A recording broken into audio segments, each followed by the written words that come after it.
Alright everybody, time to battle. Let's hop into a queue. Currently 14th place.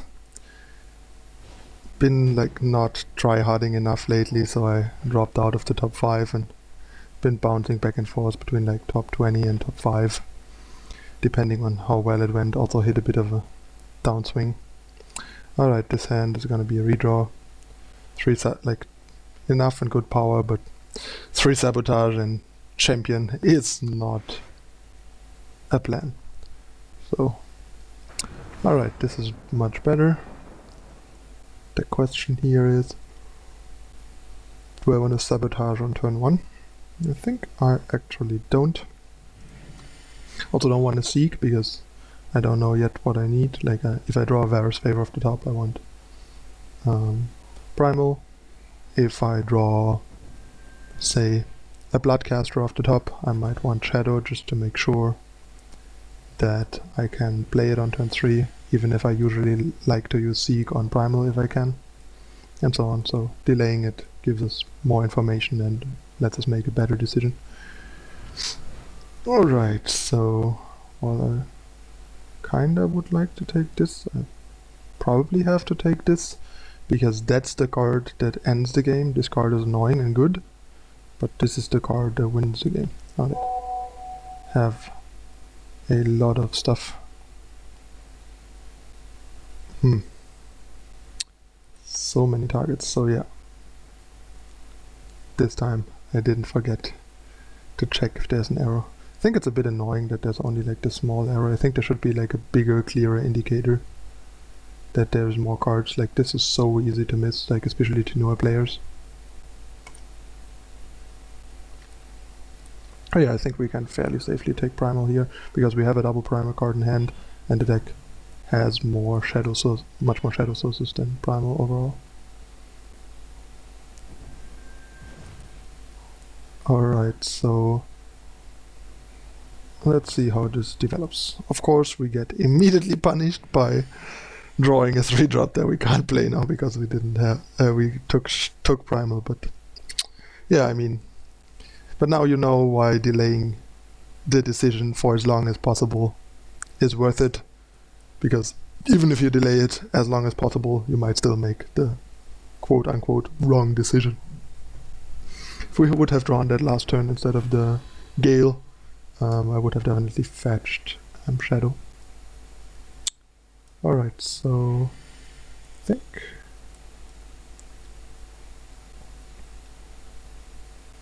yeah, I want to play this because he has a Sword of Vicaria and a Torch. And this also blocks the Artisan, and if he attacks I'll block and offer him the 2-for-1, which is totally fine with me. Our Gale is not gonna do a whole lot in this game, I guess.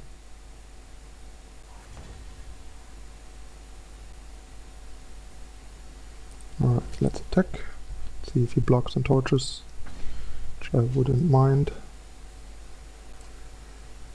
Even though this kind of is poor, this board, because of the Artisan, I rather want to try and bait Sword of Vicaria and Torch as much as I can, so I'll just get that out there. Hope he end of turn torches it. Also, it's better if he Sword of Vicaria as this, because it deals more damage to him.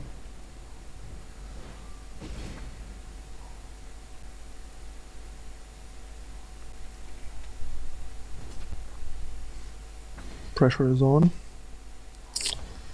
Yeah, the 4 Annihilates are certainly not great in this matchup, but what can you do? Let's drop this guy, and now we're probably gonna get hammered.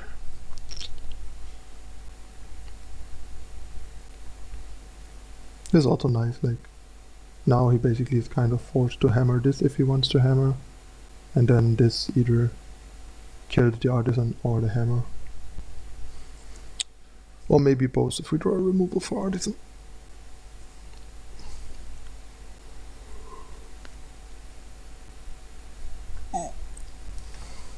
But yeah, Armory is definitely a matchup where the 4 Annihilates are sort of punishing.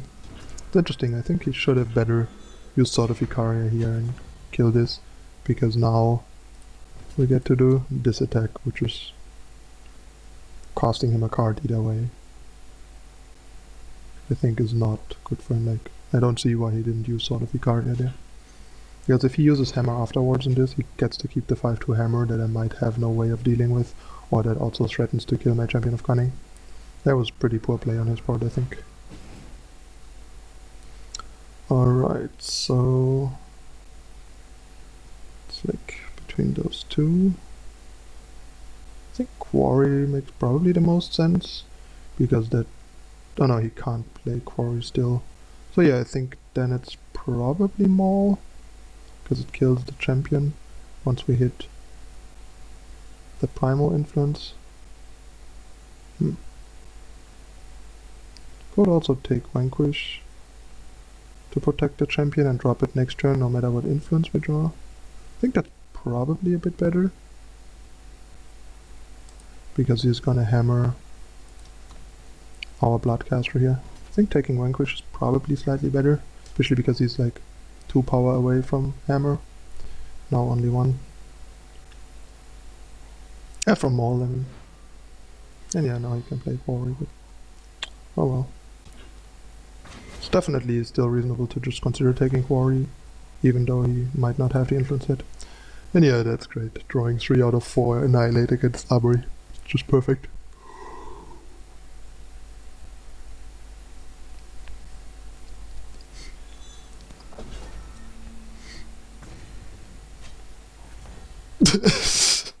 Alright, we got quads, guys. There we go. I guess that game is not going anywhere anytime soon.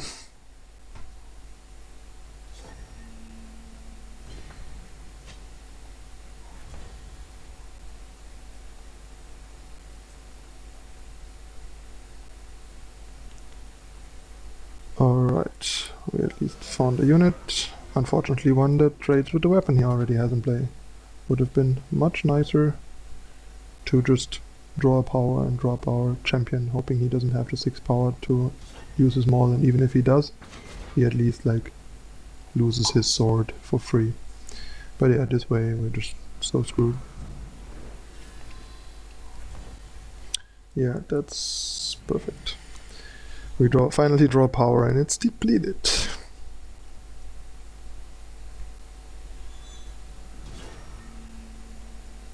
And yeah, we are dead. Even if we drop this. That was very anticlimactic.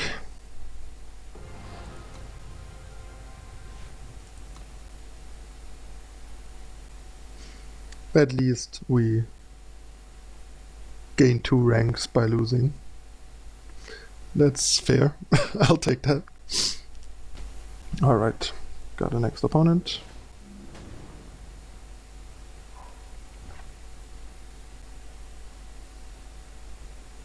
Redraw. Bit slow and power light. This was great. That's a great hand. Turn 2 favor on some early play, and then 3-drop into another 3-drop potentially in a party for later.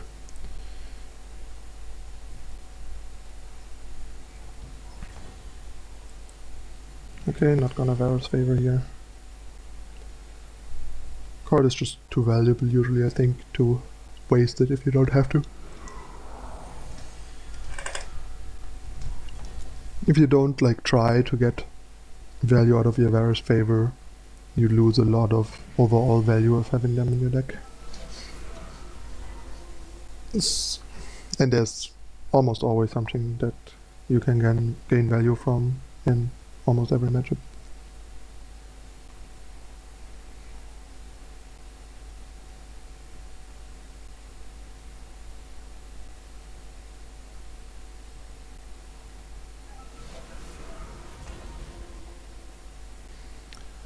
Alright, so I think the appropriate course of action is this into Instigator and attack for 4. I mean, it's probably gonna get silenced, but not much we can do about that. And next turn we can play Bloodcaster and Sabotage.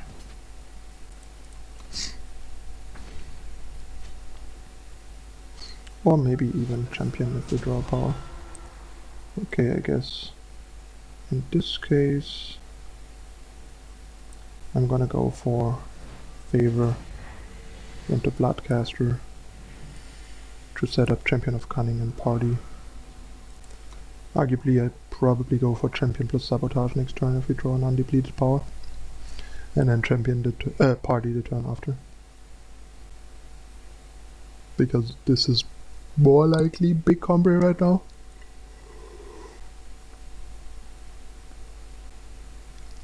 Then Obelisk combo. So I kind of don't want to drop Scouting Party just to get harsh ruled. Sorry for the yawning. Yep, it is big combo as expected. Since Obelisk combo usually doesn't run find a way. And there's power, even power that turns on one half of our champion, which is great and very needed. Oh, there's double harsh rule. Alright, that's awkward. I guess that means we are not going to drop champion, are we? No, I don't think we are. At least not until we use Bloodcaster's ultimate, because the way the board is right now, harsh rule would be like fairly even. But he is way ahead on cards in hand, so we definitely like can't afford to overextend our champion into his last harsh rule. Because then he just harsh rolls, we only have a party and he probably takes over. Alright, so I think the best plan here is double block like this. Then we lose our Gale, which is fine, but stabilize the board a bit and gain some life. Unfortunately, still doesn't give us any attacks, but what can we do? That's ambitious, to say the least. And I guess a board we can champion of Cunning on now, because we sort of kind of want him to harsh rule, so that the Ascendant goes away. And if not, we at least have something to threaten him, pressure him. Yeah, it's very unfortunate with our 4 Annihilate deck that we cannot punish a naked Ascendant on turn 6. After we had 4 Annihilate last game where they were useless. But yeah. And if we draw power, we at least get to use our Bloodcaster, which is also nice. Alright, so I think the plan here is to suffocate this, so that we can attack with that guy either for 7 or force a trade. That seems about right. And if he trades, we probably still don't play anything. And if he jumps, we don't play anything either. Because then he just gets a harsh roll that's way too good.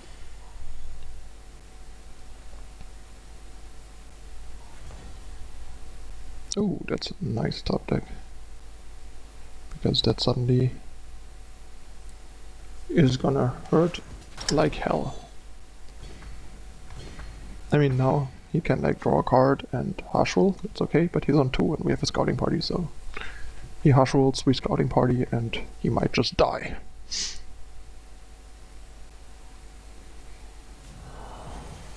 Yep. I mean, if he had drawn into a parliament, dropping a parliament would certainly not be bad there. But yeah, he went to 1 even from the Argenport, so there's the parliament. Not bad, not bad. Let's see if he has enough ways to stop the party. And we can like draw into a removal to kill one of the blockers to make it lethal. Another Ascendant, annoying. Find a way. See if he has another blocker. If not, we might have him. Oh, we have him either way, but let's do it in style. Let's see first if the party would have done it alone. Nope, it wouldn't. But that's cool. We got the kill anyway. I mean, I usually don't do that, but right now it was just kind of too cute. Plus I was kind of curious to see if he was just dead anyway. Alright, got him anyways. Nice. Yeah, he probably was just a bit too greedy with his harsh roll. He probably should have harsh rolled one turn earlier, because, I mean, it is clear that our deck runs a lot of removal, and there's a lot of removal that kills this guy. There's probably 2 to 3 Deathstrikes in our deck that kill him, probably 2 to 4 Annihilates in a deck like ours, and probably also 3 to 4 Permafrost. So there's like a ton of cards that do what the Permafrost did there and basically lose him the game, so that was not smart of him. Alright, this hand's a bit slow. Sorry about that. That's much better.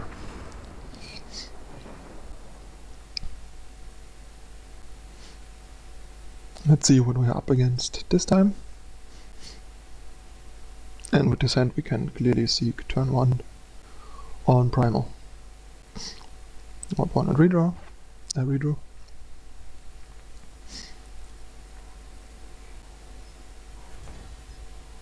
Alright. Not gonna sabotage yet. Might be Feln control. I might be Feln Scar. We'll see.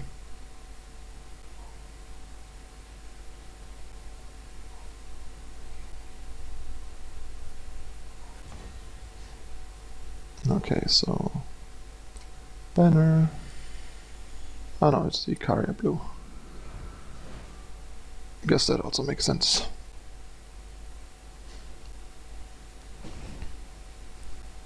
Interesting. Lots of cards. And even more. So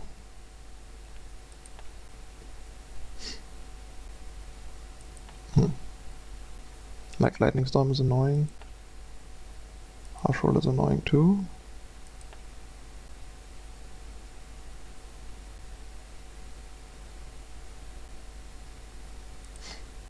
Maybe take Lightning Storm. Try to bait out Harsh Roll with like 2 guys and then overwhelm with party. Yeah, I think it makes sort of more sense because he has a bunch of good single target removal, so he's never gonna like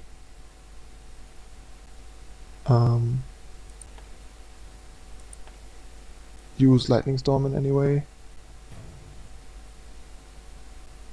So yeah, I think, as weird as it may seem, I think taking Lightning Storm here makes the most sense, simply because it's like his best way to deal with party, and we can maybe put him in a position where he's sort of forced to use Harsh Roll, or feels like he is, because it's like the most efficient and convenient answer, and then we can drop the party and he's left with his like spot removal and can't appropriately stop the party, which is what we kind of have to bank on here, I think.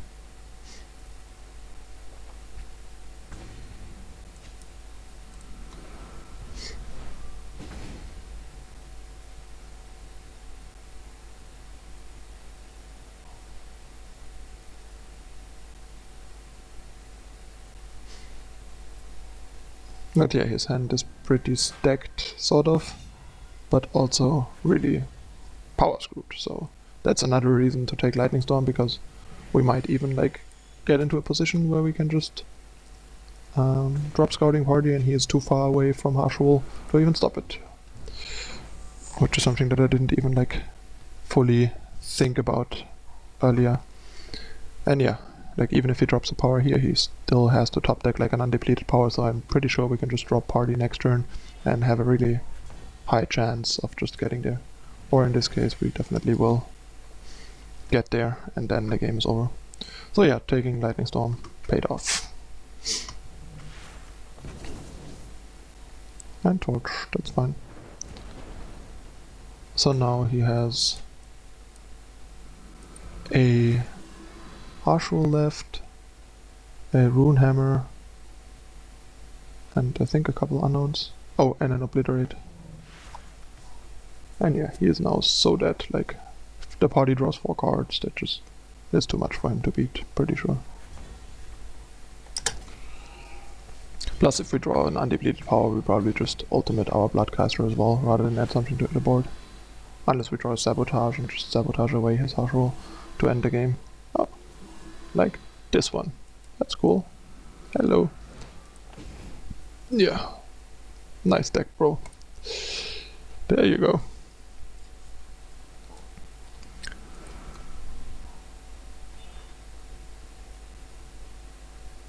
Scouting party at work. Oh yeah, I guess knowing this card I should have definitely played Impending Doom. That was plain sloppy of me. But not that it's gonna be very relevant in this specific game, so doesn't matter. But yeah, should have played Impending Doom there, not Storm Dancer. That was bad.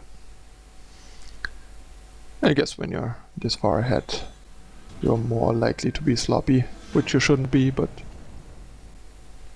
it makes me be more sloppy a lot of the time when I'm not that focused and distracted by stuff like commentary.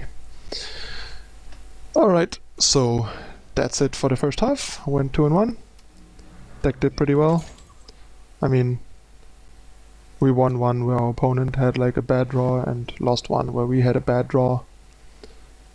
But there were still like some interesting decisions in both, and one game that we just kind of won because our opponent gave us the chance to and we took advantage of it. Alright, that's it for the first half. Stay tuned for 3 more games in a moment.